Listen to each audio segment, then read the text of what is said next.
June 15th. Room for variety. Just as the whole of the law is summed up in love, so the whole of human relationships is fulfilled in love. This applies to every Christian and to every area of life. This love is evidenced by a unity of mind. Unity does not mean uniformity, it means cooperation in the midst of diversity. The members of the body work together in unity, even though they are all different.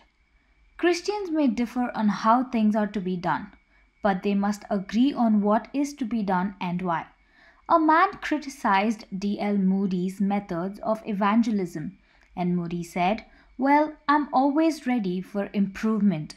What are your methods?" The man confessed that he had none.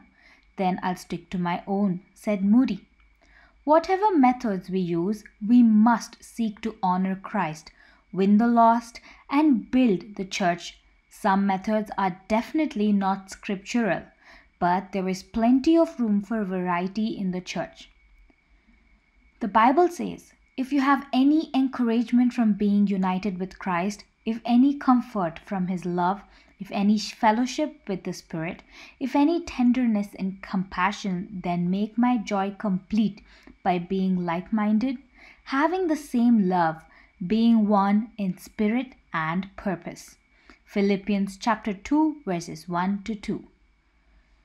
Also read Philippians chapter 2 verses 1 to 11, Ephesians chapter 4 verses 1 to 6.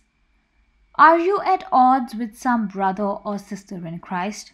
Spend time praying for that person and your relationship. Amen.